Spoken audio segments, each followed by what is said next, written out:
the last intro, and you now don't have to rush. You've got quite sufficient time. Thank you, everyone. So, if you're looking at the cover page, I think then we're in sync, and we can start to kick off. Chris, can you hear us? Yes, I can. Thank you. Hello? Can you hear? Deborah? We can hear you. We can hear you. And Chris, can you hear us? My apologies. I switched myself back onto mute, and then I started presenting. So if we're looking at the cover page, I think then we'll be both in sync, and we can start off. Chris, can you move just a little bit closer to your mic? Would that be possible? Just a moment. Maybe let me set up just to make sure it works.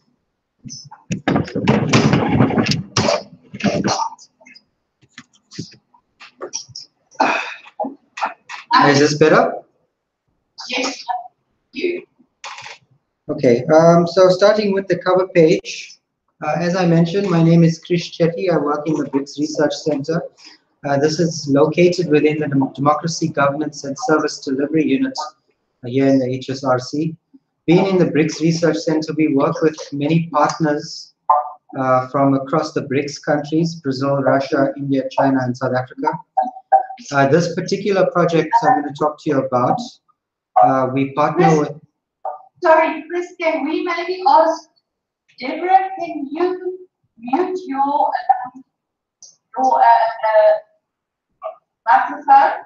I just want to see if we can improve Chris's speed. Shall we switch off our video? No, it's not. Just want to see if it's better. Okay, go again. Okay, let me just start again. So I'm in the BRICS Research Center. We partner with various research organizations in the BRICS countries. This particular project, we're partnering with people from India. The organization is called Tandem Research, and also an organization from Argentina called CPEC. CPEC currently this year is leading the work of the T20, that's Think 20, which supports the G20 internationally. And so this work, we're hoping to feed into the G20 processes of this for this particular year. In years gone by, we've also provided some inputs to the T20 in Germany, and then the one previous to that in China. If we move to the next slide, please. I'm on the contents page. Yes. So what I'd like to discuss today is I'll give you some background about what this whole fourth industrial revolution issue is all about. I'll take you through what some of the international organizations are saying in this respect, and then we work through the advancements that we're seeing in technology today and how things are rapidly moving forward. I then want to bring you back perhaps to the local space here in South Africa and talk to the issues of the digital divide. And thereafter, we'll move into the social cohesion space and look at what opportunities are there from technology which will help us improve social cohesion. And then we speak about issues such as fintech, health advancements, education advancements, and various others. And then whilst we look at opportunities, we must also consider the risks that follow from social cohesion. So there I'll talk to the issue of job losses, which has been most prevalently raised in response to the fourth industrial revolution. Thereafter, we'll work through what are the issues, what are the key sets of skills that we need in this new modern digital revolution. What are those skills that will help us get people into those entry-level positions for work? So we'll focus on that. And then before I close, I want to take you through this new project that we're looking at, which is about the future of work. And we've plotted a few scenarios which look at the issues of social cohesion against technological advancement. And then we say, given the current trajectory of South Africa, where are we likely to be in the year 2030?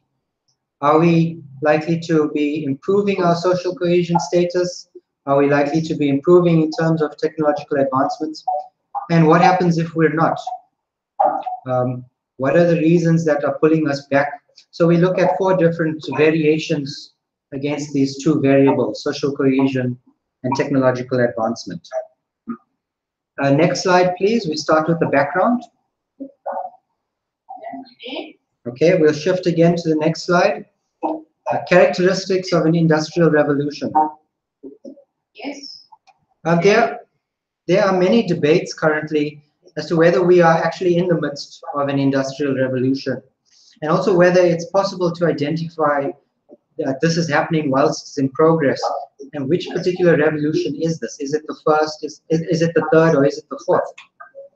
So to do so, it's important for us to understand what actually an industrial revolution is and what are the characteristics that it displays. So in simple terms, it's a transition to a new manufacturing process which underpins all elements of society. It's recognized as a seminal turning point in history. It occurs when new forms of knowledge become pervasive and affect all aspects of life. For example, if you look at the first revolution, industrial revolution, this followed the introduction of steam engines. The second followed the introduction of electricity. The third then followed the introduction of computing into our lives. And now we're moving into the space of smart automation.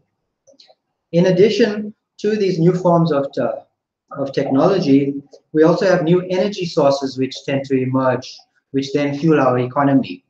And this includes issues of steam, coal, oil, and now data is that new energy source which is propelling our economies forward.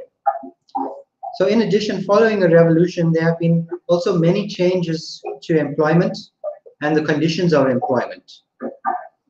This is exhibited in the manner the mode of production has changed in traditionally organized factories in the 1800s, for example, to the assembly lines of the 1900s, which led to workers specializing in one aspect of manufacturing. Following the third revolution, this was thereafter replaced by automation of manual tasks, and now in the manner in which smarter processes are now employed during automation. In addition to all of this, in the past, people tended to migrate to where they could find employment. So perhaps now, through greater digitalization and connectivity, the effects of urbanization may not be as prolific as it was in the past. And then lastly, the key issue I want to raise is that these changes are also felt by all aspects within society, and it underpins our socio-economic, our political, our cultural, and the psychological structures of society itself. Next slide. If you look at the knowledge revolution, if we compare the different phases in human history, it was based on the predominant knowledge of the time. So if we go back thousands of years and we look, we then had the survival phase, and then we gradually transitioned to the pastoral phase, and thereafter to the agricultural. Come the 1800s, we had this radical shift, and due to the introduction of steam engines. And then we have the first industrial revolution, and then this has gradually gotten faster with various other revolutions to change. But in the past, it was much easier to delineate the progress between hunter-gatherers and then the shift towards the pastoral society. It was easier to identify the changes in knowledge which underpinned those eras. But if we look now, it's a bit more difficult to recognize in which particular phase we are. In South Africa, due to the inequalities that we have, you can have people living side by side, but in different modes. You could have somebody who's a sheep farmer who lives next to an airport. So it's hard to quite pin down which particular phase we're actually in. And so we have to keep this in mind as we understand where we are in terms of these radical changes which are happening to the economy. Next slide, please. Innovation and the fourth industrial revolution. So the fourth industrial revolution is described as one where smart automation practices have become most prevalent. The advances in many streams of technology are now beginning to converge. Some people say the third industrial revolution actually began in the 70s. And when you look at what the differences between the third and the fourth industrial revolution, it's about us having a higher form of technology available. If we look at the bottom graph on your screen, there's a study done by Merrill Lynch in 2008, and they said these changes, these revolutions are actually underpinned by the tipping points of innovation. So revolutions, they occur in waves, and at the height of innovation, we then reach that tipping point, and then we fall over into a new cycle. And so once you've become used to a particular technology, the innovation trend dips until it normalizes, and then we move into a new form. So we move from steel to oil to information, and perhaps in the future to biotechnologies and so on. Next slide, please. The third, this is about whether we're in the third or the fourth industrial revolution. But there's still an argument as to whether we are indeed amidst the fourth industrial revolution, or are we simply just experiencing the consequences of the third revolution, which was known as the digital revolution. Others argue that you can only identify a revolution as once it's complete, and once all people in society have experienced the benefits or the consequences of it. However, when one considers the impact of inequality, many have very little access to digital tools. Therefore, perhaps we're still undergoing some form of digital transformation, and we haven't yet completed the third industrial revolution. So in South Africa, we ask, has the digital revolution actually been experienced by all? Are we ready to adopt these new technologies which are emerging? And do we already see new forms of technology converging and also creating the new industries from which we can prosper? Next slide, please. This is the fifth industrial revolution.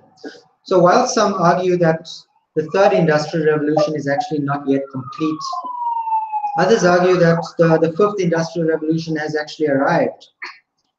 So it's a bit hard to pin down where exactly we are. If we consider the timeline of these revolutions, you find the space between revolutions seems to be progressing at much shorter intervals. There was barely 30 years between the third and the fourth industrial revolution. Computing arrived in the 1970s, and it's gradually been taken on by more aspects of society in this period. But new forms of technology have started to converge since the 2000s have arisen. But where the fifth industrial revolution comes in is, they say, when these multiple streams of technology begin to converge and then replace many of the traditional aspects of society, and you introduce new aspects such as digital money, which are the cryptocurrencies, which we are starting to see emerge. Perhaps wearable technologies will become more prevalent. Advanced robotics will be more easier to acquire. So the question is, are we there already? Perhaps there are some that are experiencing this, but then there are many that haven't actually seen the benefits of these changes as yet. And many say we'll know it when we're there. It will be once the unimaginable is actually the norm which we experience. Next slide, please. The many dimensions to the fourth industrial revolution. So apart from promoting just the phrase, the fourth industrial revolution, the World Economic Forum is also promoting research into the many dimensions which underpin this revolution. And they've described it through this diagram, which you'll find on their website. So when they consider the fourth industrial revolution, they find that there's many different dimensions to this, and this includes disruption to jobs and skills, innovation and productivity. They look at inequality as a big issue. Agile governance is a new term which is emerging. Issues of security and conflict are rising. Business disruptions are becoming more prevalent. Technologies are fusing. And the issues of ethics and identity also need to be unpacked. So these are the priority dimensions which have been identified by the World Economic Forum, and this is where research is currently going towards. So when they unpack inequality, for example, that's the blue bubble which we have highlighted. You see how interconnected these different dimensions are. But when they speak about inequality, what they identify, they find issues such as the workforce and employment, gender parity issues emerge, public finance issues emerge, sustainable development, mental health, and the future of economic progress. So we note that these dimensions are, one, very interconnected, and two, it's highly complex. One issue influences the other. And so research into this has become quite difficult when you understand the various aspects of society which need to be understood. Could you please click again on the slide? What you then see, they've also started to unpack what this means for Africa. So the World Economic Forum then is leading research in towards Africa. And the dimensions that they identify for Africa speak to the future of economic progress, international trade and investment, sustainable development again, gender parity, education and skills, cities and urbanization. These are all the issues that they've pinned under inclusive growth models. But as we start to work in this space, as we start to unpack these issues, we need to ask whether these dimensions are, one, suitable for Africa.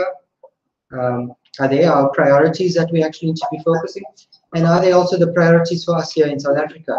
And where are the gaps? So much of this research is just beginning. And so these are the questions that need to be asked. Is, are we focusing on the right points?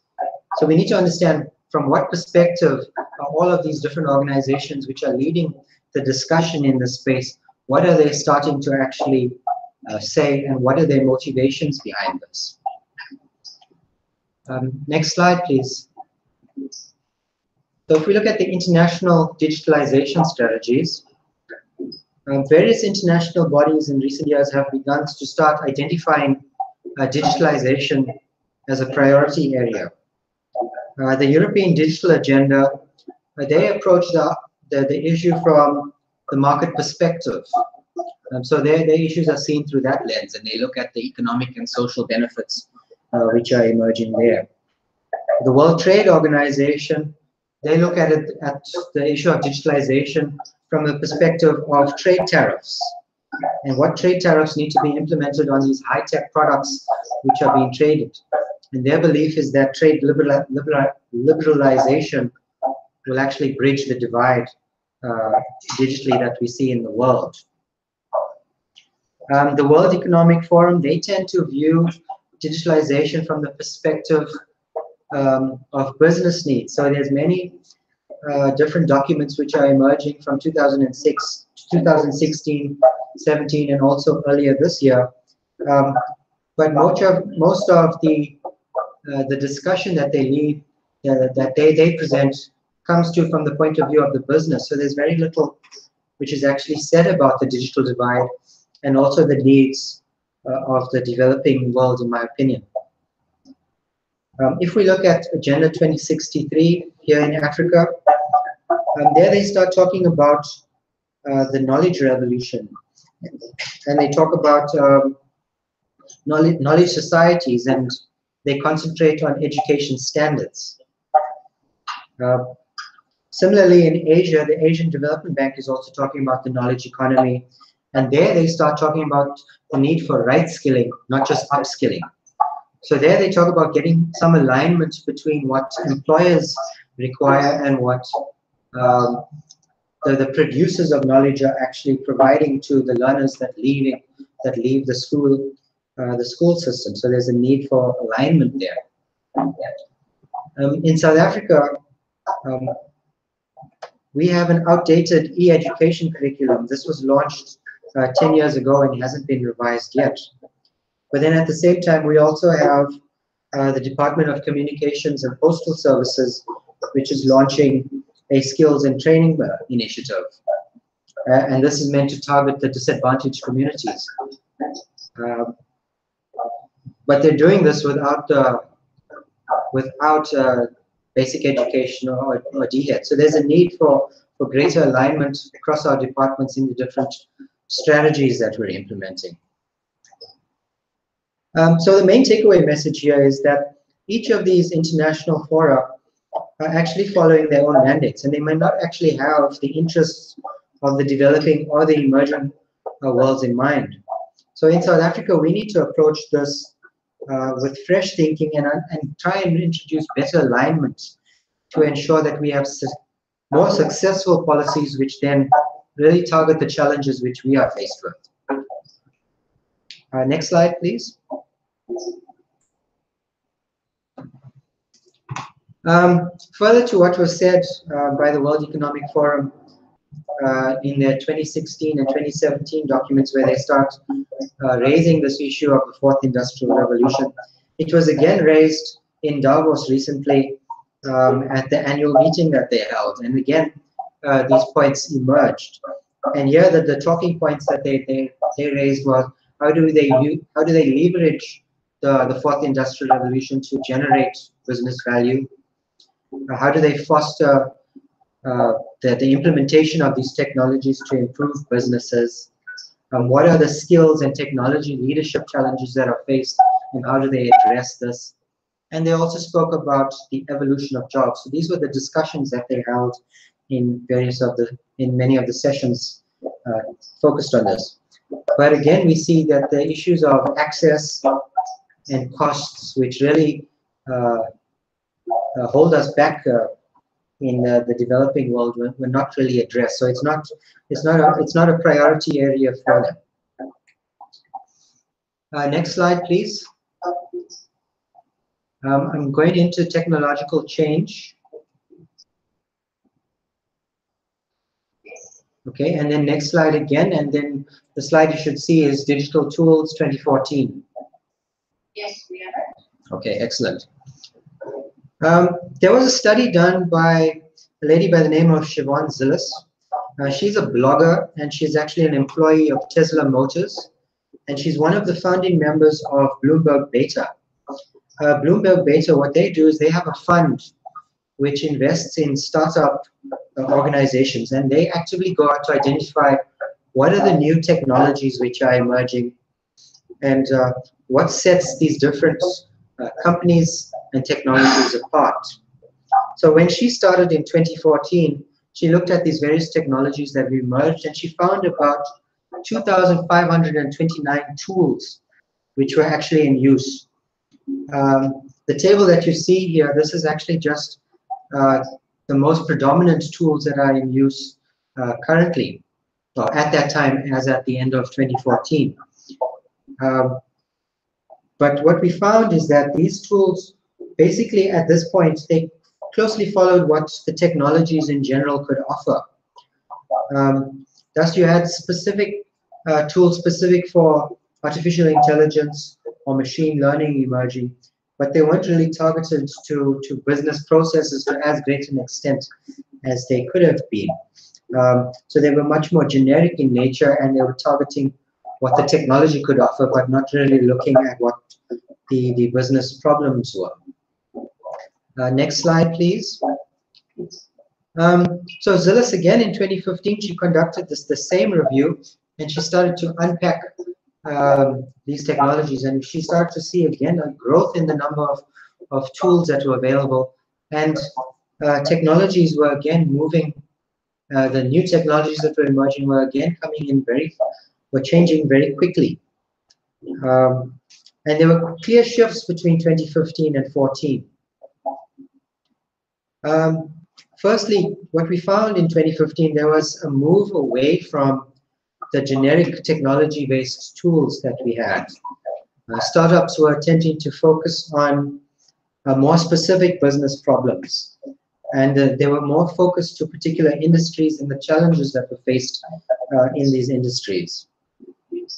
Zillis also began to see a greater introduction of bot-based systems. So this is where artificial intelligence plays a role, and these bots are systems in the virtual world that we can actually interact with. But what she started to say in 2015 was that these key startups, those that were more dependent on data, that were using data as a source, those were the ones that were producing more versatile tools. And she found that data is clearly a driver of these new technologies which emerge. So those that have access to data and understand how to use it are benefiting the most. Next slide, please. And so again, in 2016, she conducted a similar review. This is the last one that I've seen. And what she found at this point, technologies again were clustering and growing much faster. There was a third more operators in this year than she found the year before. And there was a much more stronger emphasis on deep learning. So trying to produce insights from the different sets of data that were available. So access to data, again, it's crucial. An interesting trend that also began to emerge is that she noticed the big traditional businesses were also attempting to shift their business models. And they were starting to develop new innovative products for their clients to compete with these startups that were producing these new tools. Also, what we found is that there was also some strong growth in the gaming industries. The gaming industry was starting to invent new tools, and amongst them, developers were also focusing on those chatbots, such as Siri, which is used by Apple. So these were becoming more prevalent on the market, and different variations of this now exist. Thanks. Some of my colleagues are starting to join. Just have a seat. Yeah, so the key takeaway message is that those businesses and technologies that we're creating were rapidly changing. And the skills that you need to operate these tools or create them were changing just as rapidly. And so we need to ensure that we're aware of these changes and also understand how quickly these changes actually are occurring. Next slide, please. So big data. So the common catchphrase that we hear these days is that data is the new oil. And so a key message that we also found coming from the study by Zillis is that access to data and knowing how to work with data is crucial. Data is growing exponentially. And what we found in the last 2 years is that 90% of the world's data was actually created in this period. And much of the data that's being produced, 80% of this data is actually unstructured information, which is coming from new technologies and also this idea of the Internet of Things. And this is based on the different sensors which are logging data. But we're creating such a large amount of data, and many of the businesses that actually exist don't actually know how best to leverage the data that is being produced. Next slide, please. So here we look at the impact of technological change. So the World Economic Forum in 2016, they started to assess what technologies have been used, where has the impact been felt, and where is it going. And they noted, for example, that the impact of cloud computing and big data has already been felt in the period leading up to 2015. But following that, new forms of technology such as 3D printing or the Internet of Things, these haven't really been fully unpacked as at that point. I'm not sure how this has evolved in the past two to 3 years, but I don't have the sense as yet that these technologies have been fully utilized. So you have, there's benefits to these technologies which still can be reaped. And this would include new technologies which will start to emerge, such as robotics and artificial intelligence and the various other things. So the question that emerges for us is, whilst the developed world is moving at a pace and they're able to absorb these technologies understand how to use them.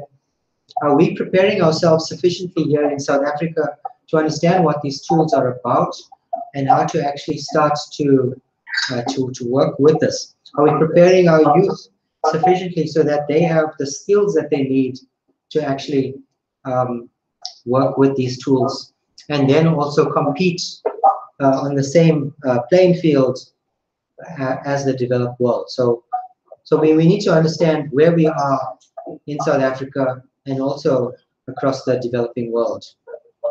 Next slide, please. Now I'll go into issues of the digital divide, and I'll speak to the context specifically here in South Africa and just try to place us in terms of international trends. Next slide, please. Titled The General Development Challenges That We Face Here. So when we start to talk about the digital divide, we need to first contextualize South Africa's experiences in terms of our general and perhaps our well-known analog challenges. When you speak to people in the digital world, they like to describe these as the analog issues which we are facing. So that's your inequality, your unemployment, your access to education, and so on. But as we know, here in South Africa, we have one of the highest, if not the highest, Gini coefficient in the world. If you unpack that and look at it at the cities level, 9 out of the 10 most unequal cities actually lie here in South Africa. In terms of wealth economy, Oxfam has done a study, and they note that the top 2 richest people in the country have the same wealth as the bottom 50% of the country. Youth unemployment remains a big problem, and even if we follow the narrow definition of unemployment, we have an extremely high youth unemployment rate, as at 2014, as noted by Stats SA, of about 36%. If you go to the broader definition, these stats are actually much worse. And then when we look at the output of the education system, we note too few of our learners are actually managing to complete matric, grade 12, which is actually a core requirement to actually access formal employment. So we have trends as of 2011 of only about 29% of our population having completed matric. So the question is, what are they able to achieve when they leave the school system? What skills do they have to enter formal employment and to support the needs of employers in the country? So what's happening to that remaining 71% which don't actually, which haven't completed skills? So in general, we note our development challenges to begin with are quite severe. So before we even start talking about the digital divide, we need to understand the contextual issues which are hindering our progress here in South Africa. Next slide, please. So if we look closer at what the digital divide actually means to us, and we look at some of the stats which are emerging, firstly, we note that internet access is low. It's below 50% as at 2015 in South Africa, but also among some of our BRICS partners such as China and India. So gradually trends are improving, but as of 2015, we were below 50%.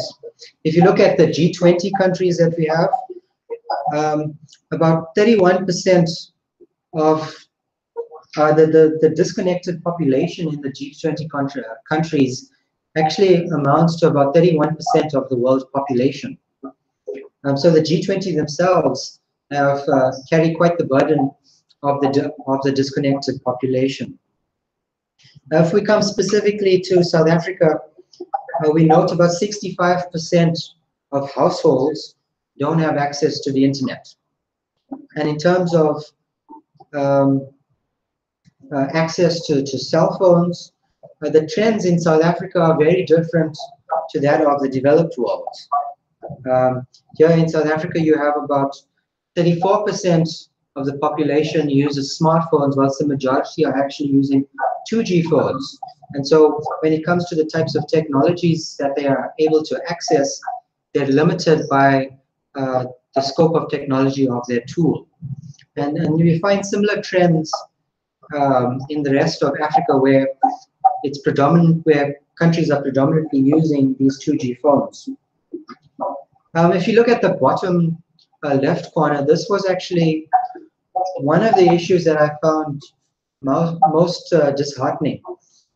In the General Household Survey, I think of 2016 it was, there was a question that was asked, well, what are the reasons for not accessing the internet? And amongst the reasons that were offered by the people, firstly, 36% of the people said they don't have the knowledge to actually work with the internet, so they don't know what it's about. But the next biggest chunk of the population, 33%, actually said that it's not relevant to them. They don't see the need for it. And I find that's most concerning, where you have populations that don't see a value in using the internet or the new technologies that come with access to the internet. But then perhaps that also speaks to the idea of these different forms or different modes of society living side by side. You have, as I mentioned earlier, you have the sheep farmers that live next to airports. You have that dichotomy in our society where people live in that survivalist mentality, trying to just get by, and might not actually see the value of the new tools that's there. So we need to understand this mindset as well before we try to implement solutions to counter it. Next slide, please. Going more into the stats which are emerging, which describe access to the internet. Again, if we unpack the trends of access to the internet and we look at it from the perspective of household income bands, using the General Household Survey of 2016, you see there's a clear divide in terms of income. Those amongst us which are the richest, earning above 12,501 rands, those households, 84% of them actually do use the internet, have some form of an internet connection in their homes. But then if you look at the other side of the spectrum, those earning less than 1,500, far fewer of this share of the population are actually using the internet. So it's around 34%. So there's a clear division here in terms of the different income bands. And this also speaks to the issue of the affordability of the data. So if you live on a salary below 1,500, how do you actually afford the data prices that we have in the country? Next slide, please. Internet access here in South Africa. Again, when we look at this geographically, we see the majority of the users of the internet fall within the more developed provinces, that being Gauteng and the Western Cape, and less so in the more rural provinces. You look at the Eastern Cape, and it's only about 24.7% of the population there are using the internet. So there's stark differences then in terms of access to the internet across the provinces in the country. Next slide, please. When you look at the data from the 2011 census and you take it down to a more local level, we look at Gauteng specifically, what we found is that internet access is predominantly found in the more affluent areas. Household internet access, that is found in those affluent areas, your Santons and so on, in Gauteng. But when we looked at the more far-flung areas within Gauteng, there's a greater reliance on accessing the internet via cell phone technologies. So that's a important point to recognize, is that it's easier to access the internet in those far-flung regions, away from the built-up areas, if people have access via cell phones. Next slide, please. If we look at the cost of broadband access here in Africa, there was a study done by a few organizations together, in 2012. It was called Analysis Mason, together with Google and another company called Telegeography. And they started to cluster the cost of broadband access in a series of countries, and they clustered them in terms of Western, Southern, and Eastern Africa. And in terms of cost, what we note is that data is most expensive when purchased in smaller quantities. So in general, it's the poorer people that tend to purchase data in these smaller increments. And so if you think about it, it's actually the poor that are carrying the costs of data. So they are the ones that are challenged the most in terms of access to information. And in South Africa, when we compare ourselves to other countries here in Africa, when we look at the lower, when we look at the lower usage of data, we actually have the highest costs for that on the continent when we compare ourselves to these other countries identified. So this is an area definitely that we need to tackle going forward. Next slide, please. So here now I'll start to talk about the opportunities which lie from using the new forms of technology which are emerging, and how does this actually improve social cohesion in the country. When we talk about social cohesion here, we're using a very broad definition, and we're unpacking the various aspects to it, be it inequality and poverty and so on. So we're looking at what do the tools offer which help us improve the livelihoods of people. Next slide, please. So I begin with fintech. So many studies actually note that e-banking or fintech for financial technology solutions can promote greater financial inclusion. So it's the underbanked portions of our population can be better served by tools which are targeted towards their needs. These solutions actually can target services that the traditional banks tend to avoid, which is basically due to the high costs of these services. So in general, a traditional bank tends to avoid large volumes of transactions of a low value because generally they're too costly to process, basically due to the costs of staff. So they need to have people that are manning these transactions and monitor what's going on.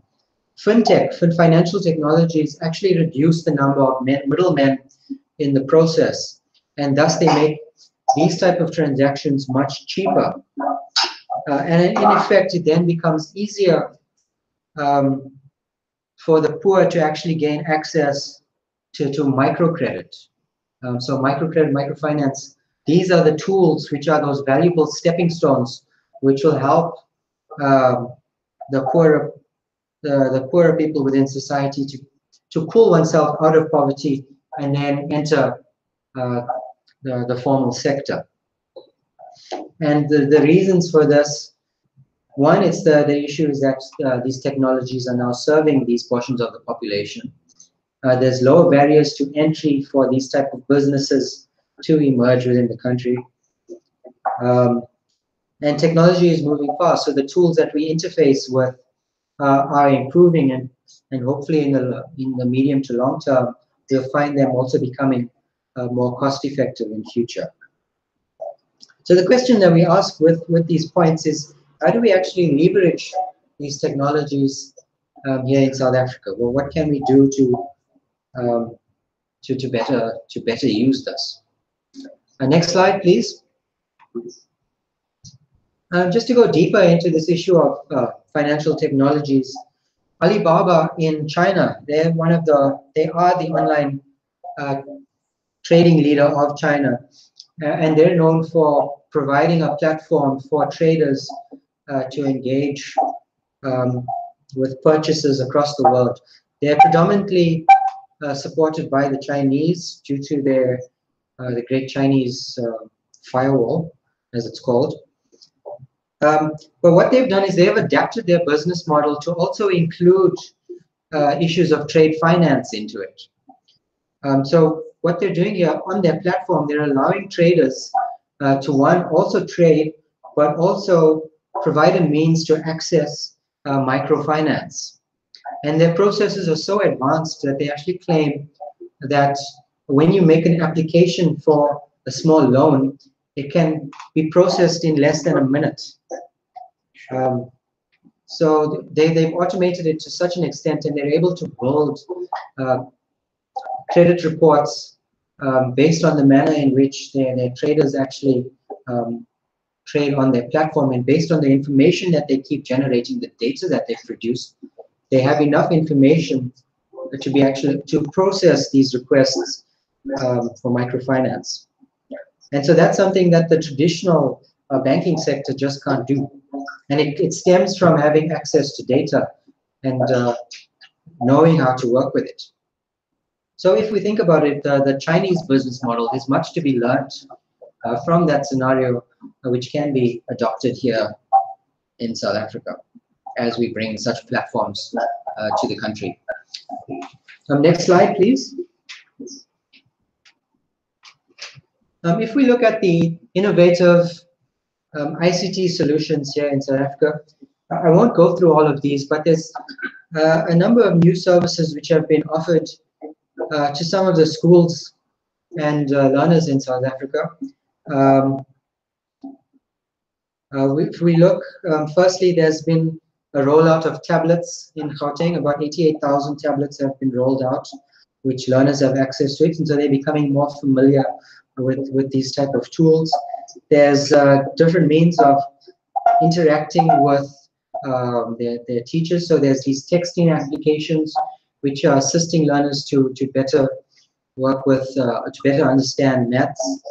They can also engage with their tutors or their teachers via these platforms, such as the Ukufundu virtual school. Via Africa offers digital textbooks, so you don't have to be lugging these heavy textbooks around, and you have it available on your tablet. And then this has also been coupled with the tablet rollout in Gauteng. And so there's various other services, but the idea here, why some of these are successful, is that they target a specific business need, and they're using technology as a means to connect learners to experts or resources. So they see the challenge that we experience, and they're finding ways to actually connect the learners so that they have a better understanding, or they're able to use these tools to get access to information to improve their knowledge. Next slide, please. In the health sector, we look at issues of telemedicine. There was a pilot study which was done in KZN, but this was quite a while ago, so the technologies are not very advanced. This was in 2004 to 2006. And what we found is that they were using technologies, video conferencing and email services, to connect the provincial hospitals to the rural health facilities in the area. And there were many benefits to using these tools. One was referrals. So if a particular doctor in a rural area had a question, he could quickly query it with somebody at a provincial hospital, and the patient then didn't need to travel from a rural area to come to the cities to get access. Similarly, simple issues such as email, just by querying something by email, was able to reduce the number of referrals between these areas. But what we found is this pilot is no longer in operation. It ceased to exist, and the challenges were simple ones. It was things such as, one, having the confidence to work with these tools, and also having the support for it. They didn't have sufficient IT resources in these rural areas which could assist them to turn on Skype or to check if the network cable was connected properly and so on. So it's these basic challenges which then hindered the project, and then we now find that it ceases to exist. But there were definite benefits from using such tools. Next slide, please. Also, when we look at the BRICS, there are many different novel ways of using technologies which emerged in these countries. China successfully implemented e-learning. They needed to absorb greater numbers of learners that were leaving school but weren't able to get access to universities. So they used e-learning then to absorb the numbers exiting school. In Brazil, there was an interesting project which followed the infrastructure upgrades of the Soccer World Cup of 2014. So they also introduced knowledge squares in Rio. But the strategy that they implemented here was quite novel in that they coupled transport together with these knowledge squares. So a knowledge square, as the picture shows, is a room where you can go in to access the internet and start looking for jobs or look up information. But they coupled it with transport so that those living in the favelas had easier access to these services. So they made it free and it became more accessible, and therefore it's used to a greater extent. In India, there were a few examples of tools that were used. There's one of mobile libraries where they couple digital tools but together with print media. So here they have these vans which drive around communities and they provide the community access to information. And so if somebody wants something, they can identify it, download it, but then they also print it. And then you walk away with something physical in your hand, which you can then benefit from. Also in the agricultural sector, they introduced these expert call centers, which was titled the Bhumi Project. And what they were able to do here was connect graduates leaving universities with farmers in the rural areas. And via just a call center, the farmer was able to engage with the graduate who has detailed knowledge about detailed knowledge about agriculture and the best practices to gain the best yield when they were farming. So here you're connecting people with technology and then becoming more productive in the process. So when we look at the different solutions which we could implement in South Africa, we can look to our BRICS partners and the international world to see how are they using technology innovatively to address particular challenges that they face. We don't have to copy it word for word, but we need to tailor these things so that they meet the needs which we find here in South Africa. Next slide, please. So whilst we look at opportunities, it's also important for us to look at the risks which follow from technological advancement. And how will that impede social cohesion? Next slide, please. So in terms of the risks that accompany the fourth industrial revolution, there are many trends which the developed world see. And one of these is that we find the middle class is found to be shrinking. You have more people actually falling back into the clutches of poverty. And this is primarily due to the low-skill jobs becoming more redundant.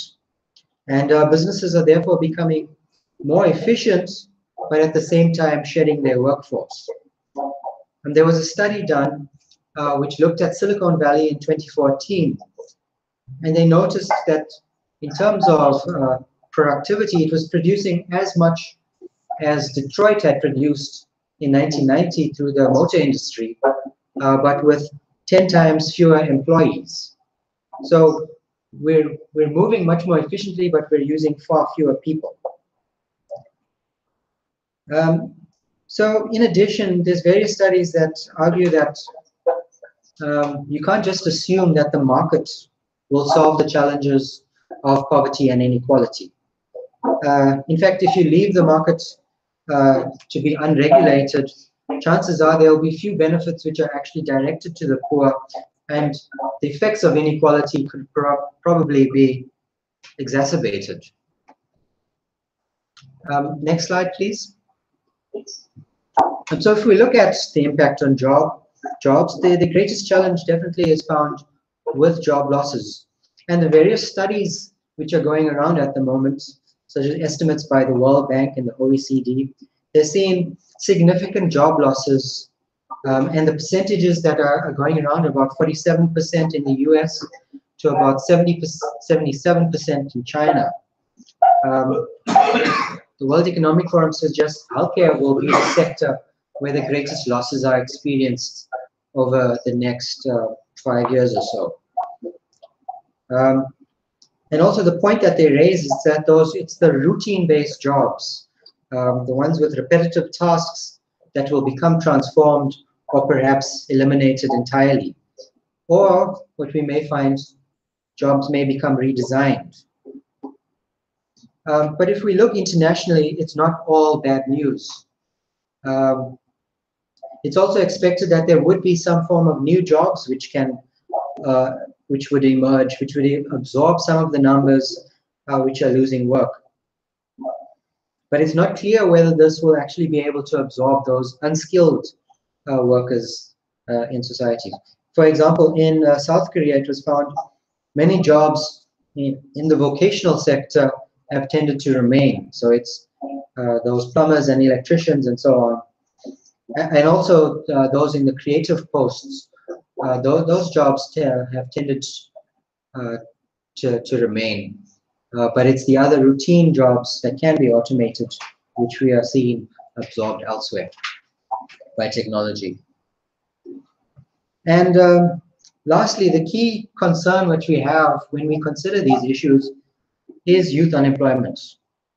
Here in Africa, we have the highest share of youth in comparison to the other continents in the world. And if we don't address the challenge of unskilled youth leaving the schooling system, the question is, how will they actually be absorbed by employers in future? And what type of livelihoods will the youth actually have? Next slide, please. So here we look at what do we need to do to promote digital skills. This comes from a study which we conducted last year, where we started to unpack the different types of skills which are needed by employers. And we also asked the question, at what point, when you leave the school system, what skills do you have which allow you to seem attractive to the employers? Next slide. And so if we look at digital skills, and we ask, is this a catalyst to actually break the poverty cycle? We first need to understand what it is that the poverty cycle is. And we need to look at this in the context of the education system and getting access to the labor market. So there was an interesting study done by Nick Spohr where he very nicely described the relationship between the education and employment. And simply put, if you live in poor conditions, you generally find that your school has lower education standards. The poor education, together with your circumstances, tend to pull you out of school. So you end up dropping out before you complete school. So if you end up dropping out, you then end up either in the unemployed sector, or perhaps, if you're lucky, you end up in those unskilled or semi-skilled positions. But it's those that come from the richer areas of society that are able to access universities and then have access to the more productive sectors of the labor market. So could you just click the mouse again, please? So the question is, how do we target those living within poor communities? How do we, if they are being pulled out of the school system, what type of skills do they have when they leave school, which does prepare them in some extent for the needs of the labor market? So we're looking at those entry-level positions which give you that foothold into the labor market. What type of skills are actually needed there? Next slide, please. So if we look at the hierarchy of South Africa's education system, we need to understand, as a learner leaves the education system in whatever stream it may be, if it's via the school system at whichever NQF level, or through the colleges, or through skills programs, we need to prepare them at some extent so that they have some basic skills which are attractive to employers. So we need to set up the education system in such a way that if you leave grade 9, there's a basic set of skills. And if you leave a college at whatever level, there is some skills that are being accompanied as you progress through the system. Next slide, please. So when we compare the developed world and the developing world, and we compare the education systems which exist, there's clear differences. What you'll find then is that the policies that are implemented in Germany or other developed countries will not be suitable for our needs here in South Africa or other low and middle income countries. If you look at the developed world, technology is more embedded in the system. For the learners in the school system, it's more of second nature for them of how to work with the different forms of technologies.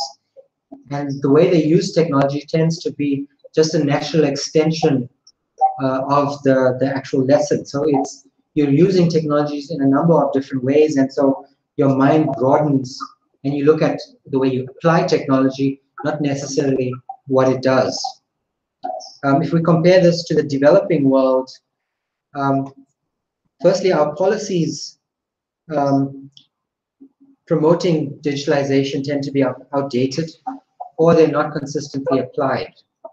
And there's also limited access to the tool. So it's only a few schools which actually have access to computers.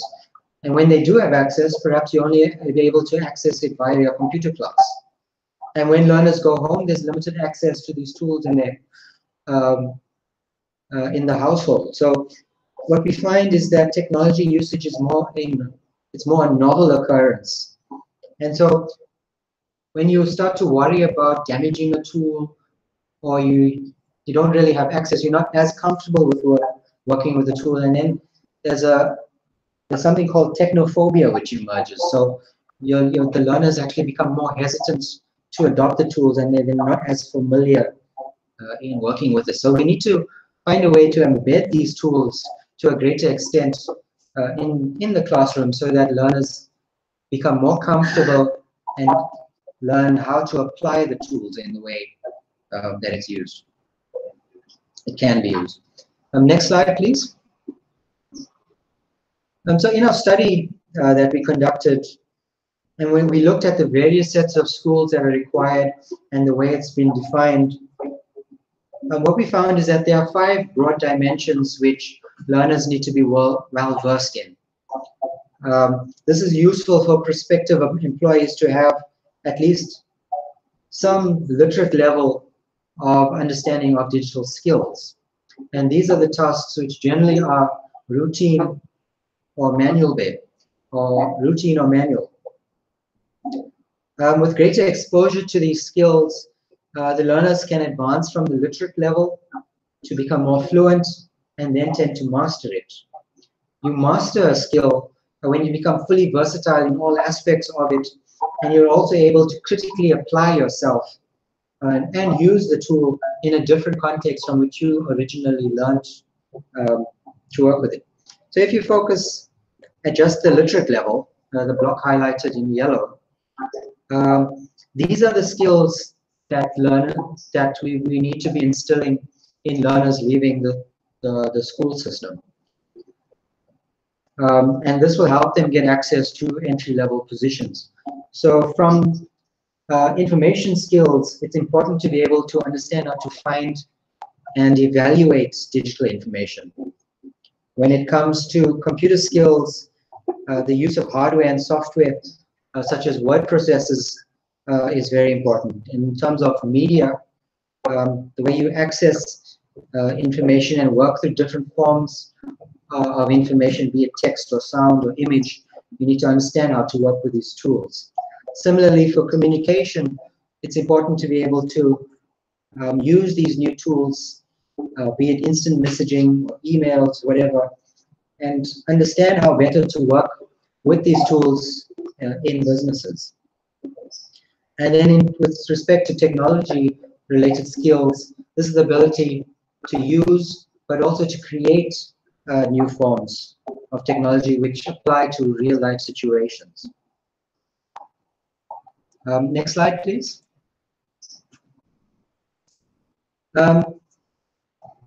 So when we talk about the policies that we need, developing policies in itself can become a challenge. As technology moves so fast, it becomes imperative that policy making also reacts just as fast. And this is a challenge for traditional policy making.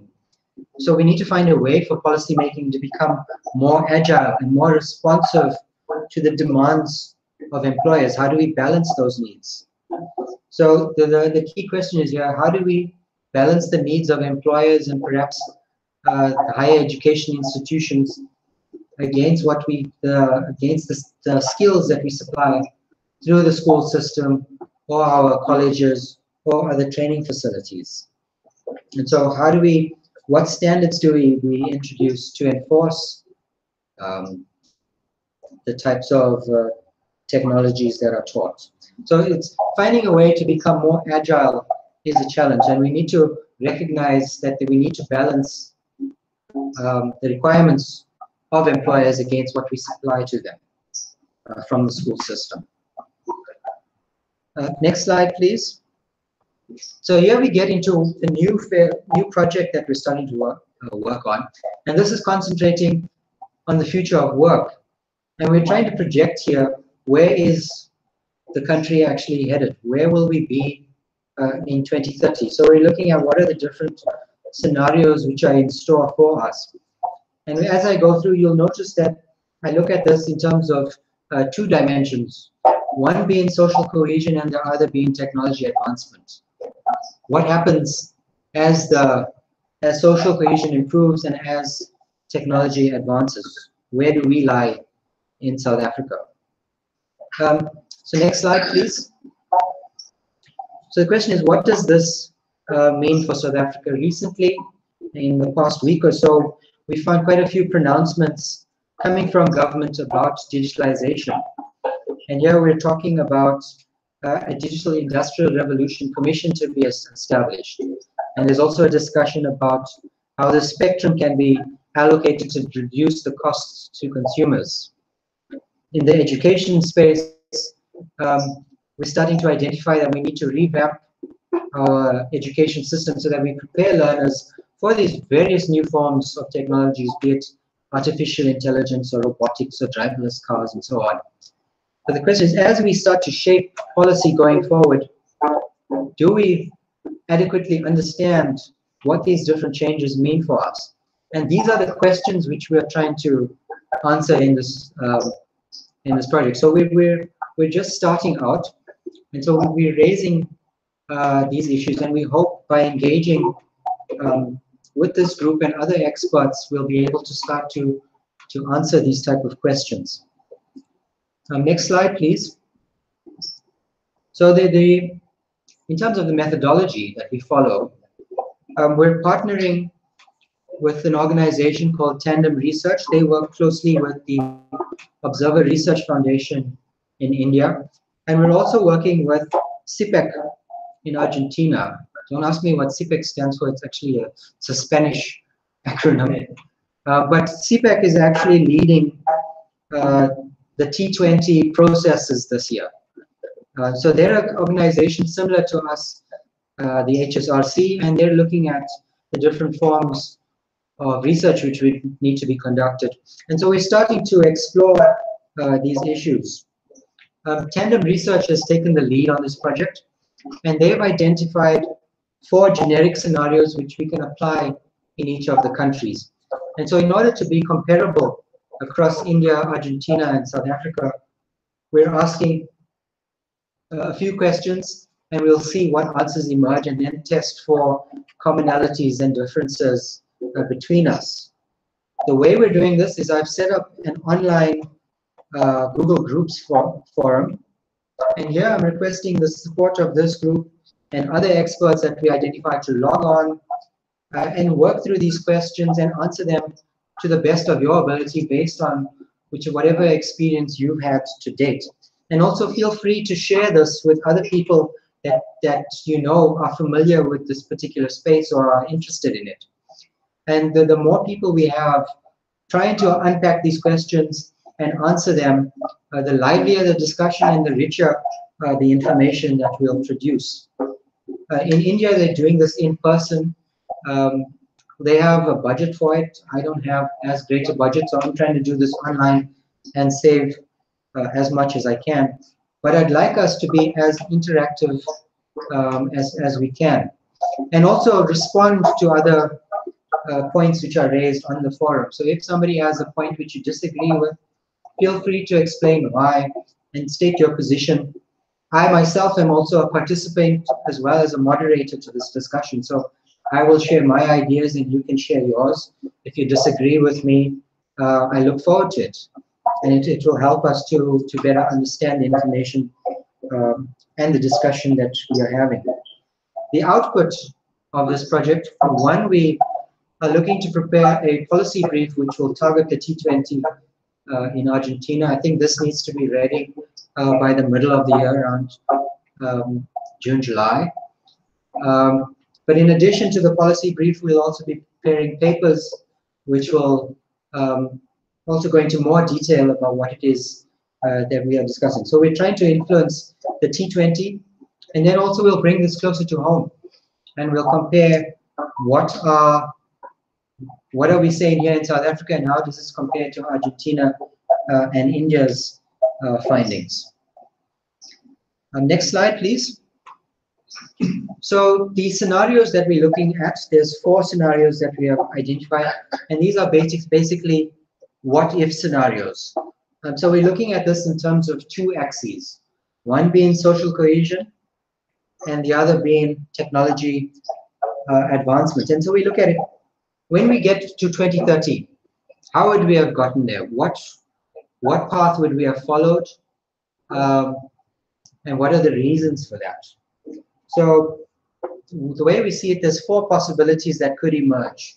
We could become a country with low social cohesion and low technology advancement, where we're not adopting these new technologies to as great an extent as we could, and perhaps our policies aren't working as well as they should, and communities are becoming further divided. But if we follow the technology advancement scale, maybe we don't address the issues of social cohesion as well, but perhaps we start to bring in new technologies and are adopting it to a greater extent. So we unpack that and we ask, how did we get here? If you look at the 3rd scenario, we look at high social cohesion compared to low technology advancement. What does that mean? And be that as it may, perhaps we have new policies which are promoting social cohesion, but we may be doing that at the expense of promoting technology advancement. And the 4th scenario looks at high social cohesion and high technology advancement. And then the questions again are, how did we get here? What policies did we implement? What was the situation in the country that led us to this situation? So we were asking you to brainstorm, try to unpack what are the reasons which get us into this situation. Next slide, please. To give you a sense of the questions we'll be asking, we begin with scenario building questions. And so we ask, in 2030, what does this world look like? So if we're in scenario 1, where it's low social cohesion, low technology, we're asking you to think about it and then try and describe this world as best you can. And then look at issues of how the concept of work has evolved. How did we get here? What were the turning points which we experienced in the next 12 years which led us to that point? Next slide, please. The next section then looks at the implications of these scenarios. What does it mean for labor productivity?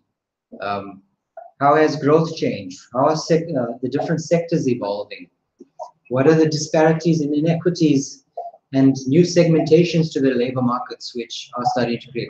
So we're asking you to hypothesize based on what you know and try to unpack where this is headed. Next slide, please. We thereafter we look at the future employment dynamics, and so we ask you to look at what's the worker and the employer of the future. What type? How would you describe them? What policies work for them to thrive, or what policies have led them to actually falling within this particular scenario that we're trying to describe? And how would we foster a better dynamic or fairer platform for to balance the needs of employers and workers in future? And then the last section of our questionnaire in the forum are the general questions which apply to all questions. And it's not so much of projecting where we are in 2030, but just describe as best you can what education and skilling policies do we need? What do we need to do to counter the digital divide? And then what are the key technologies that you feel we need to watch out for in the short and medium and long term? Next slide, please. Here I'm just giving you a sense of how to work with this. So when I'll be distributing a link for us to access, this will take you to the forum. So I give you some background initially about what we're trying to do. And there's some links on this particular page. So if you click the slide again, please. Here we, as you scroll down, you'll find the scenarios that we are identifying for these different quadrants which we're talking about. And if you follow each link, there's a series of questions which I'd like us to work through. I click the slide again, please. And this is where you then get into the forum. And so these are the key questions which I've just ran through, where you click on each question and you post your response, and then you can also respond to others that are answering these questions as we progress through the scenarios. So as we work together and collectively, I hope we'll have a very rich discussion and we'll be able to unpack the drivers and the changes which are affecting the South African situation. And hopefully we'll begin to better understand what will lead us down these different paths and what do we need to avoid as a country to get us into the best possible situation in 2030. Next slide is just me saying thank you. Thank you, everyone.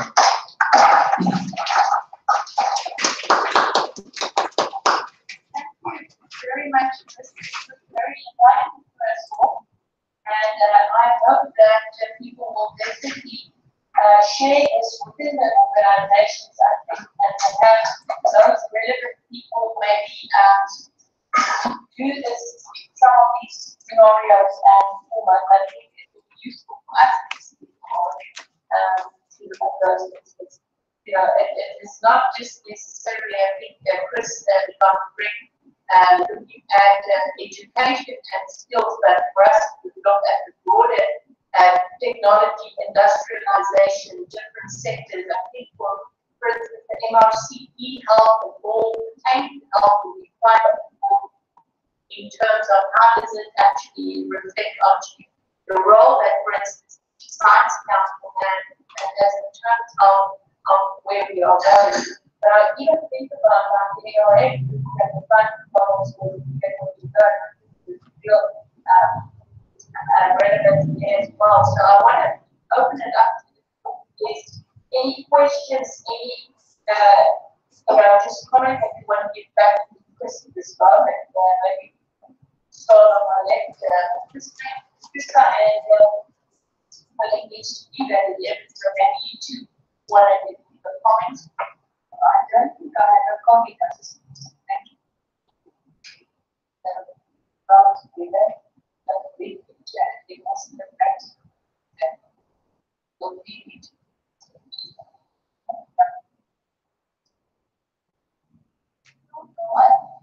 Question, but also to say thank you. I think the one thing that keeps coming to my mind is how data and HSS going to be able to respond and innovate and become. A lot of things now, with the way it's unprecedented. I think we're kind of doing some of the very traditional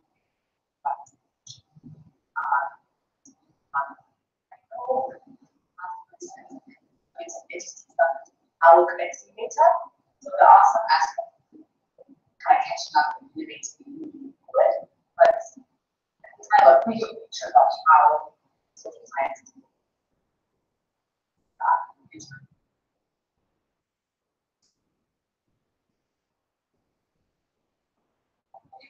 See?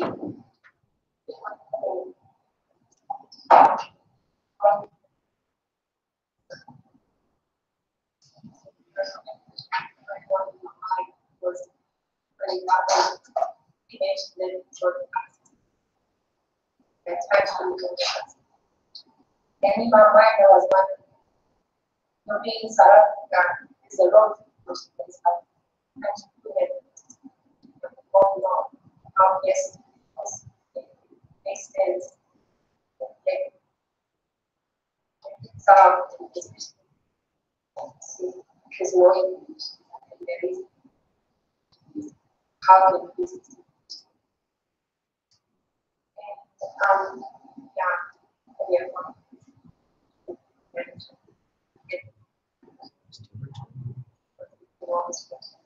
where are we here now? Basically, I was coming from this sector, I know that we got but their homes were all the information where they are listing everything is advanced and we still have those who in the sector are more successful. So the question is, are we industrialized? We still have good work at the stage. So we find all this, and to me, they are made again, yes, stage. So all these things that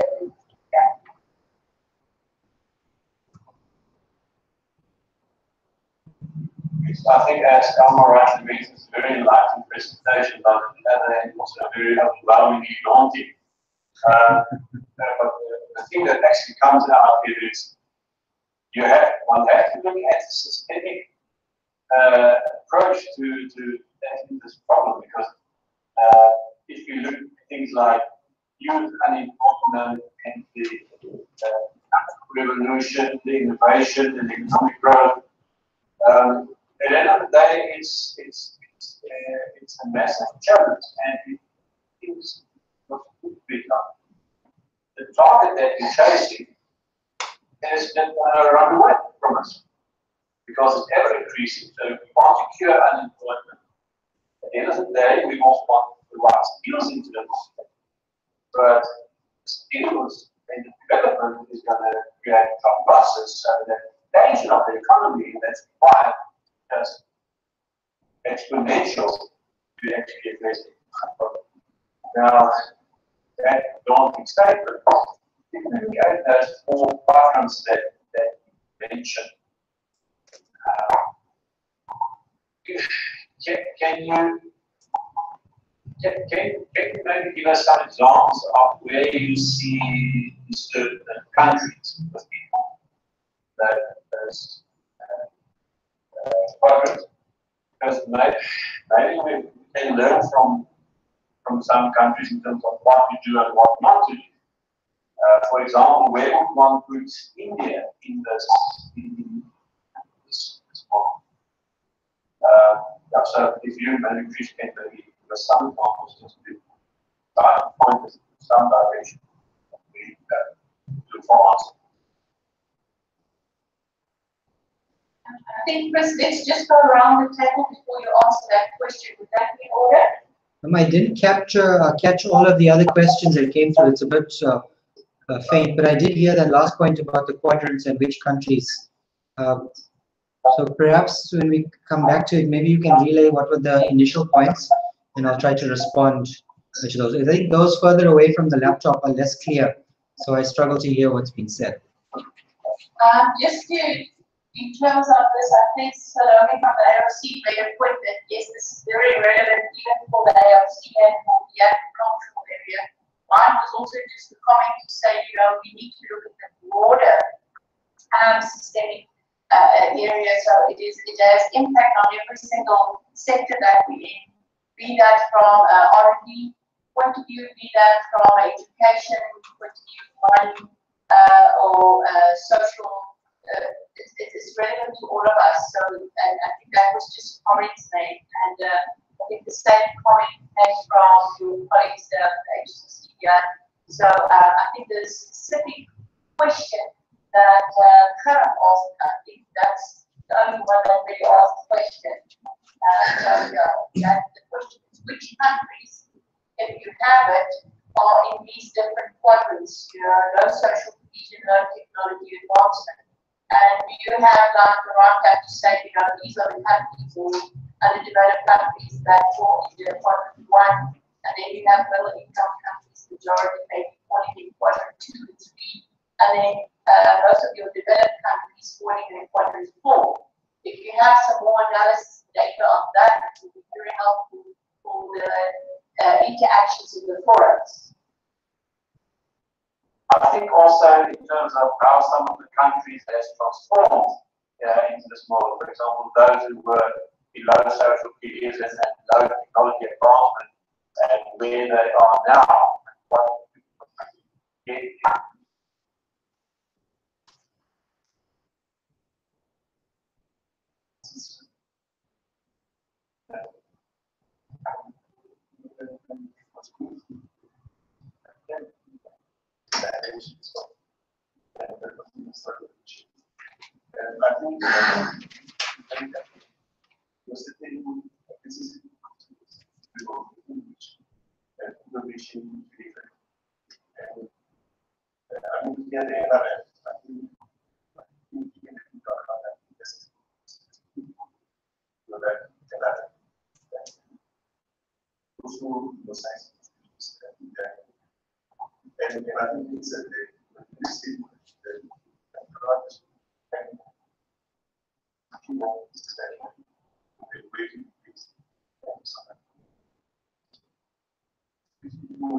From your perspective, that would be very interesting. Standards. Very important. Obviously, the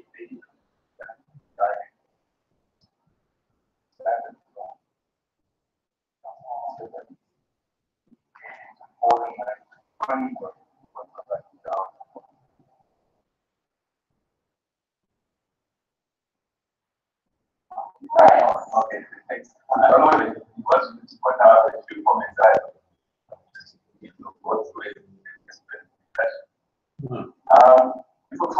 The most interesting thing is the role of because invention are we able to manage innovation or are we at because that's a great done actually. If you look at your like more nice.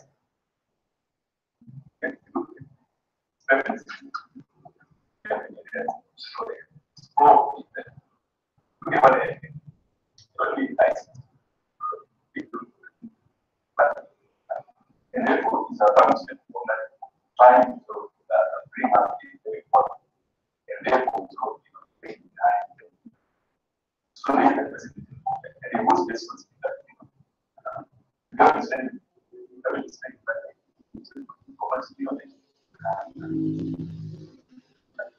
and that's something sharing in terms of it's almost like we need that strong. The way we are having like different ways. And different ways that we study. The other thing that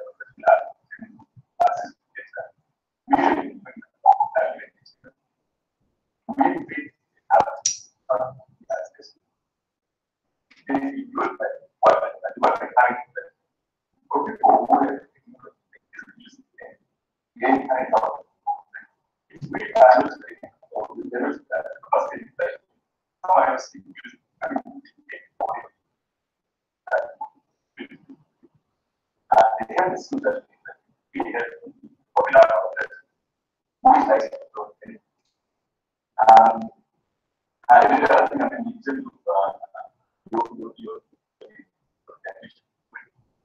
There's the issues of politics. I mean, we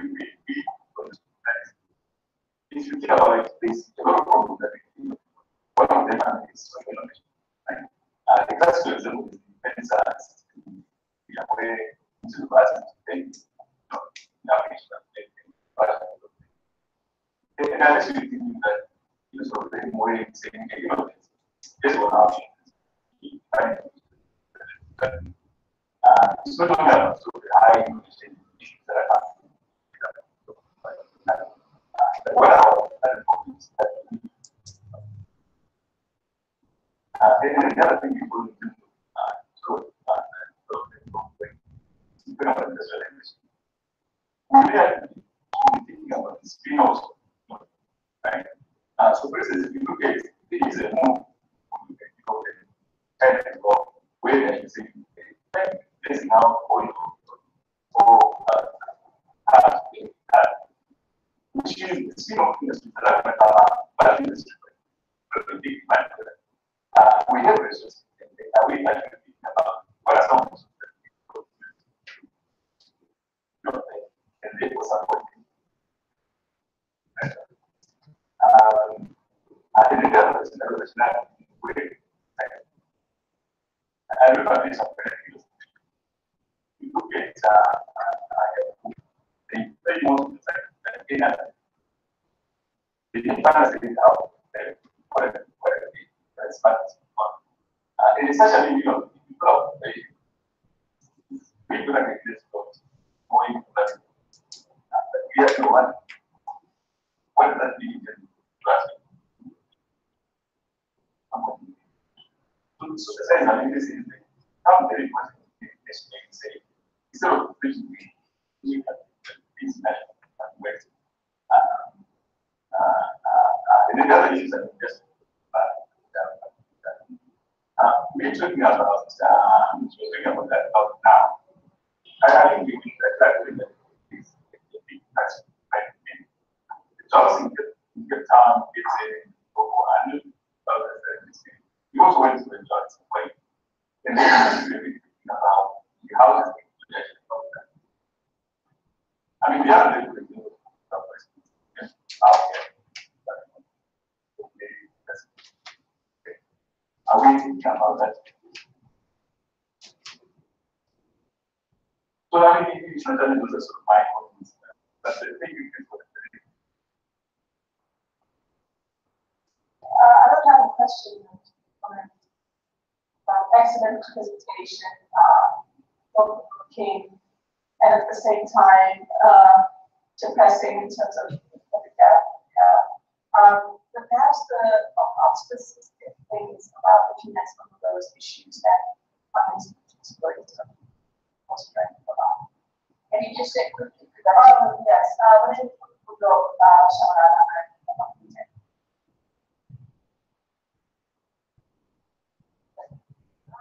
and then I think we're going to Sarah and Deborah in the Cape from the MRC.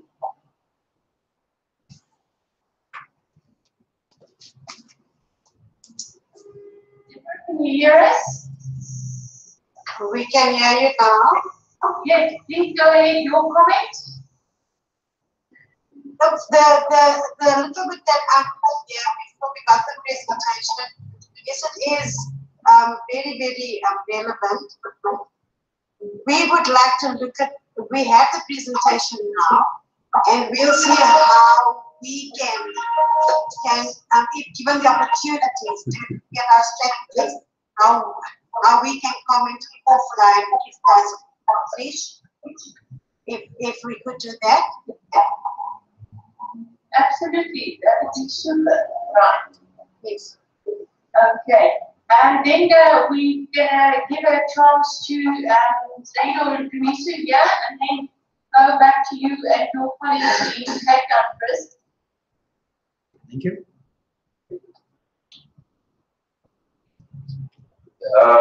Please, thank you very much for the presentation. Second floor is one question, which is that in your presentation, you showed the numbers that the US in contribution so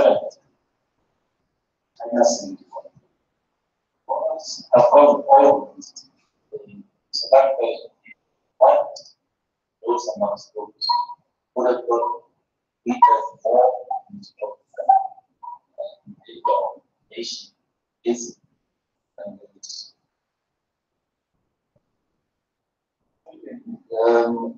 actually getting studies in my getting into this piece of what factors was one reason what is happening out with body animals has all been with social science that now actually how solve this issue. And the last point about education aspect. To show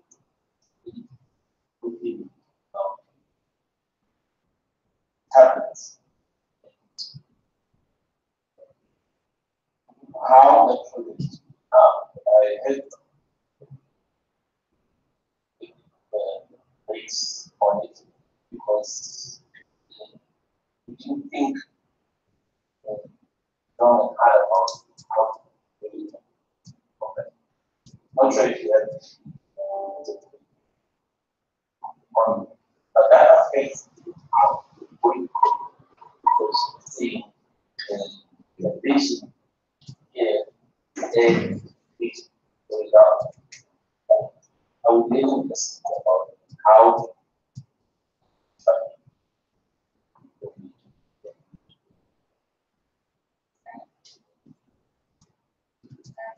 I just want to make one comment, and that is touching upon what Lisa was saying, is that if we look at the fourth industrial revolution, for me the thing is, it's not just innovation, it's also what are the people, how is that going to affect them in terms of all the aspects, and to what extent that coming to the fore in the research, which is exactly the space for social science. So in looking at developing technology, and access to the technology, the question is, what are people going to do with it? What is it? The effect, how long it will be of that. The change areas of people wanting to go for work with languages, etc. What is the health safety going to look like around those areas? What is it going to look like, for instance, cross-cutting issue of waste, new types of waste that we have to look at, etc. So for me, there's a lot of work for the social sciences, working as a sector, working as transdisciplinary in terms of how this should be looked at, in order to have answers, and it's not just going to be one single or a group of organizations to look at. Chris, back to you. Hi, Stephen. And okay, Nisha wants to make one point. Yeah, Chris, just for information. Now I will talk about sport industrial revolution. So I want to share with yourself and other colleagues. This is as a mission now established for industrial revolution.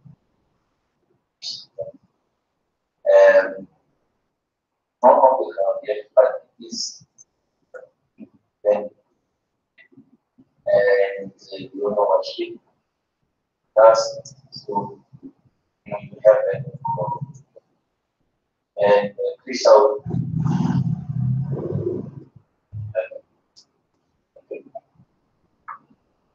Over to you, Chris, and Stephen, and other colleagues. Thank you, Alma. Stephen, Nazim, any questions from you? Stephen? Yeah, thanks, Trish. That was very enlightening. But I never expect anything less from you.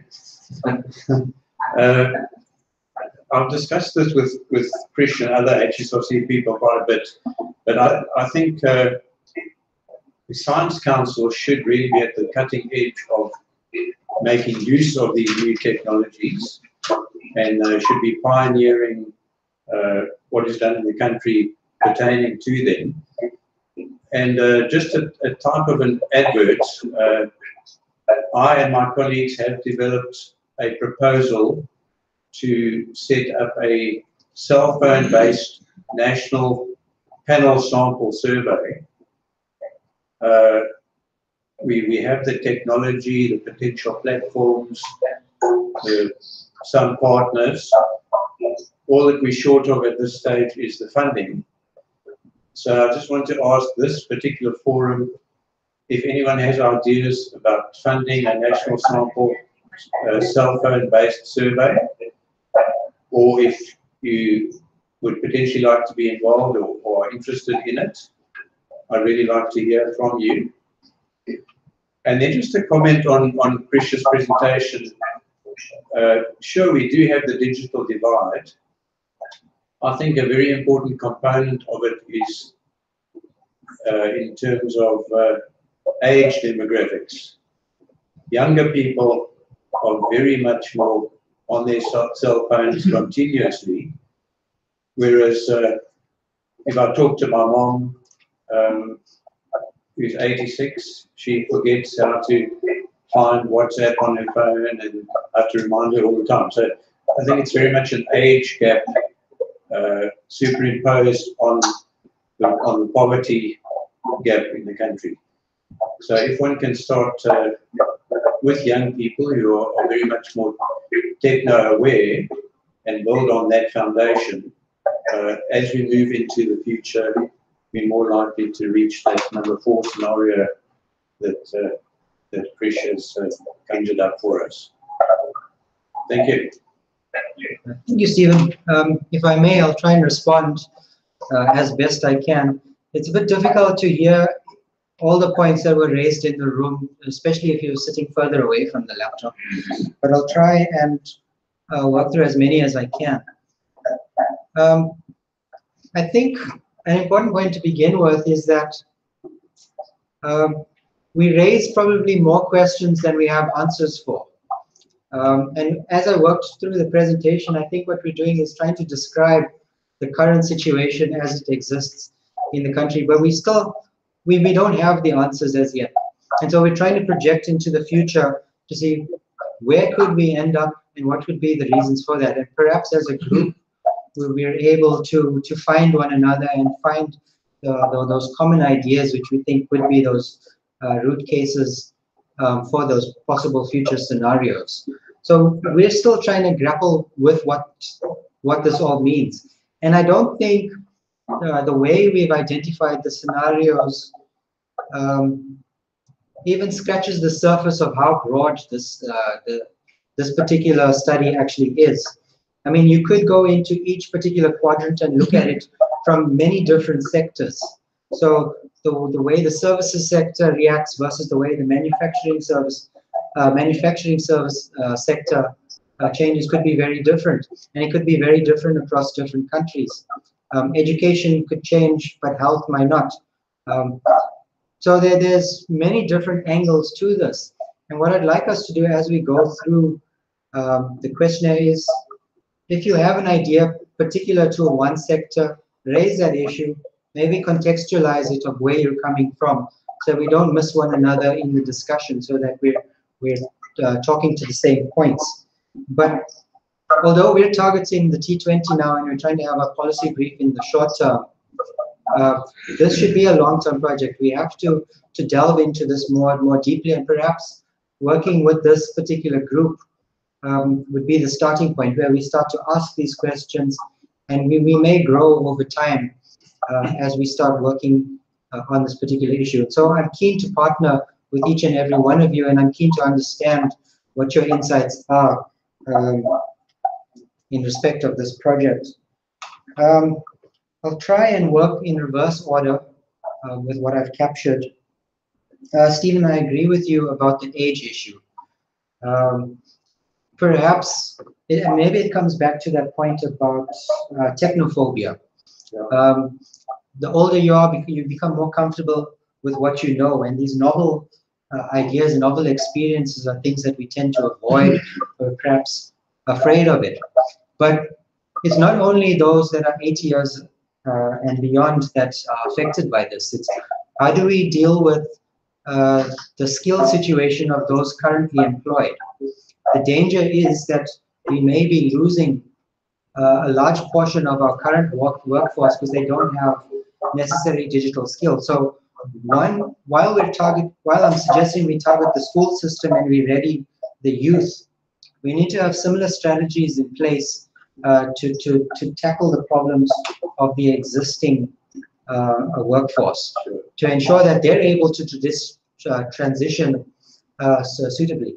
There are examples in Europe where they're trying to tackle this issue, because you have older populations in Europe, in the Far East, like Japan, where they're starting to engage on these particular questions, and we should try to identify as much information as we can. Yes, I also agree that science councils need to be on the cutting edge, and perhaps as we work together across our different organizations, we'll find one another in the types of topics which interest us, and perhaps we can collaborate on other projects in future. I hope this could be a stepping stone towards that type of engagement.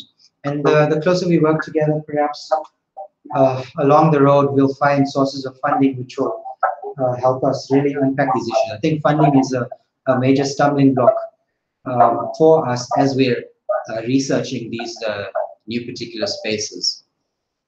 I think, Alma, you mentioned some points about that there are different sectors will react differently to technological change. So health and safety may be very different for other areas.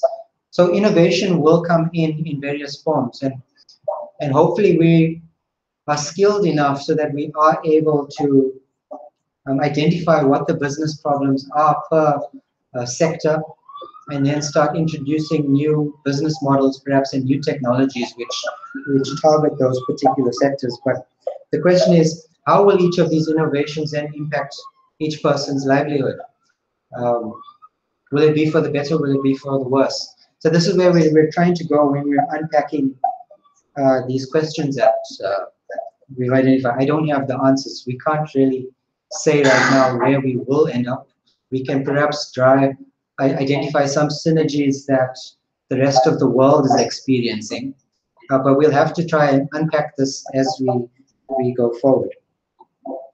In terms of the numbers that we've used, yes, we did speak to the issues or the experiences of America and China with their percentage. That's where the studies currently are. We don't have a study locally right now that's unpacking what this means for South Africa. I've attempted one means of looking at this by looking at census numbers and looking at employment occupation classifications. Perhaps if we understand what jobs they are and how jobs will change, we can start to estimate what will be the impact on those jobs, and perhaps we can start to estimate this per sector. But it's difficult, and it's based on a lot of assumptions. So that in itself is a long-term project which we also need to get into. And I think that type of work, that quantitative assessments will be very important to support the types of findings that we produce through this online forum and the qualitative discussions that we'll have. So we need to try and substantiate what we have with local numbers And so as we go forward, the longer term focus of this will remain very important. Deborah, you mentioned that you'd like to work offline. I'm very happy to discuss the project with you, and perhaps we can look at partnerships with the MRC in ways using data perhaps, and because data is a key driver of the new technology changes, and so whichever way we can share data across us, I think will be very important. But happy to discuss this with you and see where we take this in the future. Thank you. Thanks, Krish. Edmore, you raised a lot of points. I didn't catch all of it. You mentioned things about training programs and industrialization and the role of government and the private sector. Those are a few points that I caught. The strategies that we identify need to involve the private sector. Government won't be able to do this alone. So the partnerships which are in place are important. But what's important also is to foster the environment where innovation can occur. So the question for government then is, what policies do we set up that allow innovations to flourish? What do we do to allow the small entrepreneur the opportunity to fail? Because failure is an important part of innovation. So if you have an idea and you invest in it, if it doesn't work, what happens in that space? So we need to consider government's role in fostering innovation and technology development. Training programs, where do we start? Do we start at the lowest level? Do we start with the universities? Do we start in the schools? I don't know. But I think we need to target each particular phase, each stream of education, and treat them differently. And perhaps these programs need to run in parallel, because running them sequentially might have longer term implications for us. So we need to think creatively, but also have different departments working to, one, unpack what technological change means in their particular area, and then also identify strategies across the board. Spin-offs for industrialization. I guess that the business sector does stand to benefit from technological change, and so we do need to identify how best we can work with the private sector and also ensure that the technologies that they are implementing has some benefits for society at large and poor people specifically. In terms of the quadrants, I think, Gerard, you mentioned what type of countries do I see. Firstly, what I want to say about the quadrants, what we're trying to do with this assessment is project into the future. So identify where South Africa could be in 2030. So we could progress and we end up in that green box where we have high social cohesion and high technological advancement. But that's if we play our cards correctly now so that we ready ourselves for that stage in the future. But it could go the wrong way as well, and we could fall worse off than where we are now if we're not careful. But we must think about where we are headed to the future. What I'll do on the forum is try and capture some of my ideas about which countries perhaps fall in that particular quadrant right now. I mean, if you look at where we are in South Africa, we probably fall between box 1 and box 2. We're in that little gray area. Social cohesion is low, inequality is very high in South Africa, but there are some organizations which are perhaps ready to adopt new technologies, but are the rest of us able to benefit from them? I'm not so sure. But are we also? I don't think we're on the high end of the technology spectrum either. I don't think companies in South Africa are fully utilizing the technology space as best we could. But the question is, where will we be in future? So we may straddle the line now, but let's think 2030 where we'll be.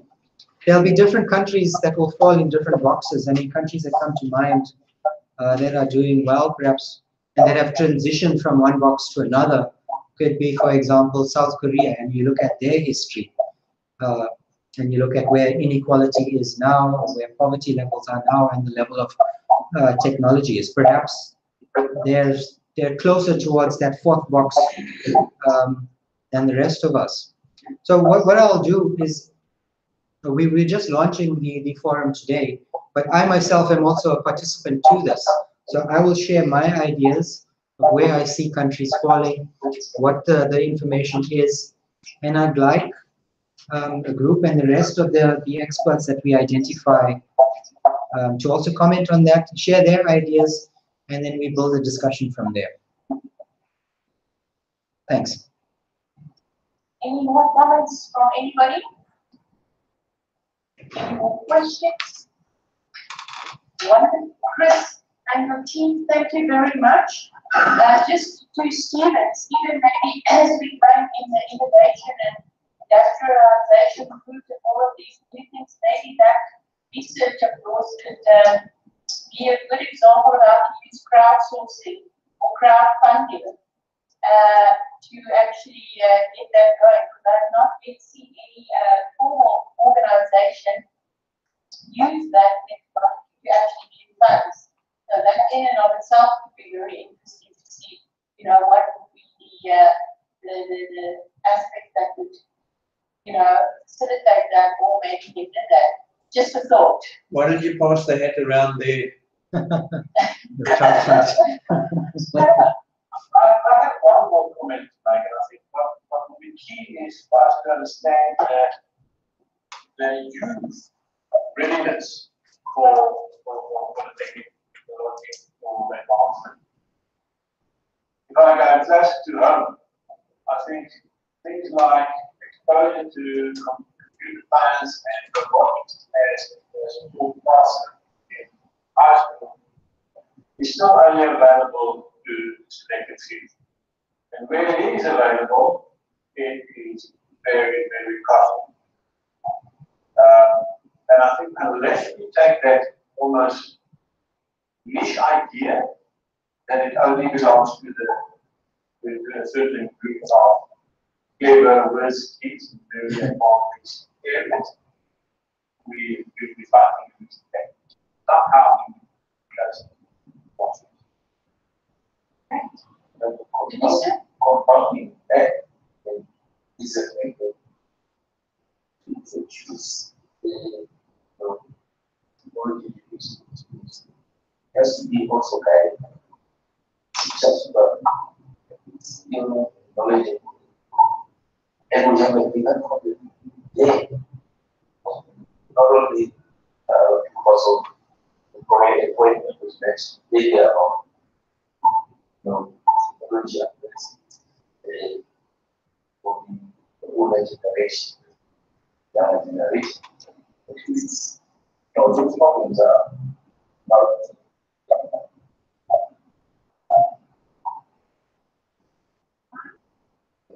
Any more? Then I think we will want to thank Chris very much. It will be a great learning experience listening to how you put this together, but also technically will endeavor to get some people at the SLR and all the other world to act with you. I think we are all going to grapple with this, and I think we probably have to be reflected in most of, if not all of our strategic plans as we go forward. Then what I would like to do is just to look and inform you guys the next meeting that we'll have will be in August. And I think that timing will probably be better because a lot of the people around the table and in terms of the financial year that is upon us. So this would be probably around the end of August. But I think what has come up from the different people is that we want to look, and Stephen, I think for your group as well, if you can already kind of pave the way, I think what is coming up from a lot of councils, we have this discussion around communication. But specifically, indicators that we will show us outcome and impact, and where are the different councils in terms of that, so that we have some information. And the indicators in and of itself, not just the subject, but also how does that relate to the types of reviews and impact studies that we as Science Council are doing. I know we've already mentioned this, Crystal, or you mentioned about what the HSOC is involved on, but what some of the other Science Council are working on, and we will also touch base with, for instance, EEP and some of the other to find out just how they going to look at it and what is in it. In the developments of expectations going down the line. So I think for us that's an important discussion, and I know for some others as well. I know that TIA is indicated in a discussion with you that maybe they should perhaps cut that. But they have done this, you got a funding model, they review the organizational evaluation, not just every 3 years anymore, but annually. Their budget for the annual evaluation will review between 300 and 800,000. A lot of it is a bit more based on an economic model, you know, in terms of what is the investment, right investment that they have, but still that is a very, very solid decision, business decision that has been made within here. So all of us, I think, are at different places. But I think for the next theme, I'll sit down also with Stephen and with Igore, specifically look at the impact side, and if each one of you, I would like to make it much more interactive for you to come from the area. This is how we are looking at it. This is what is bringing now value add. This is why we do it. Or, for instance, for another science class, we say, you know, we don't have that funding model. We only have the outcomes assessment for a more complex the next step. So that we can have a much more interactive discussion in terms around that based on the different experiences in science councils. Because like you are saying, Sarah, some of us have got very good monitoring data, output data, etc. Some of us less. Some of us have really got the fault of that when you manufacture. But let's just have a point in time where we can look at that. I will also share that point, doing a comparative analysis of indicators of international market, which is the problem, Brazil, Canada, Australia, Singapore, Denmark, Sweden, and South Africa. So it will just give us an idea in terms of what is it that they are actually kind of measuring, and their thoughts around going forward to impact assessment. It's part of the organization. Because people are not just evaluating the organization in terms of performance, but in terms of social impact on the broader society. Most of them looking at the poverty, inequality, all of those aspects. So that would be our theme for the next round. But then also, I think there might be, well, I think Stephen, you guys, I will take this up from our executive Rachel, who works with our specific project, new focus on industrialization, with very particular focus on the fourth industrial revolution. It's our project synapse where we've done some it's textile in situational analysis done by about 300 plus researchers. So I think if you are more interested to have a special look at using the video content, or because I think it would much, unless you have a longer workshop for this, but then interested, what is it that is coming out of that? Or covering areas like migrants, agriculture, all the different titanium materials,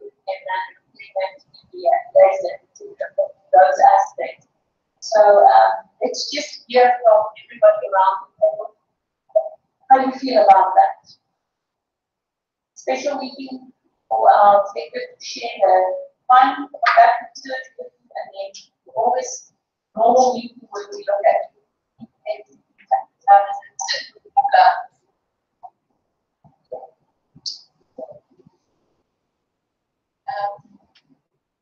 Stephen, would you be able to come back to us to see if by then would be possible to share with us your findings of the project? I'm afraid a lot of what you said there, we didn't hear that clearly. So I wonder if you could perhaps summarize it in an email afterwards, then I can get back to you. Yes, yes. Okay, Stephen, we'll do that, but it's just in essence the presentation that we wanted you to give today or share with us in your independent project is to see would we be able to do something like that. Oh, yes. Yeah, by August we should be able to definitely share something, yes.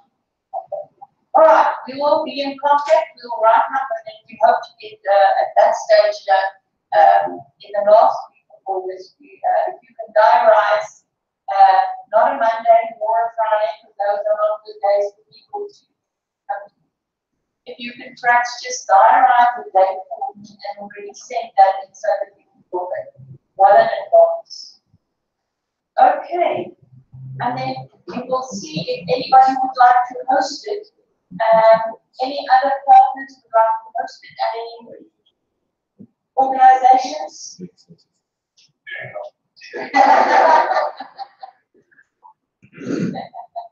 Okay, then what we do is to host it again. Please, we will welcome that. Yes, feel free. Okay, then to everybody around the table, thank you very much, especially to Deborah and Sarah. We will speak to you again soon on the email, etc. Great. Thank you very much. Thank you. Take care. Bye-bye. Thank you. Yeah.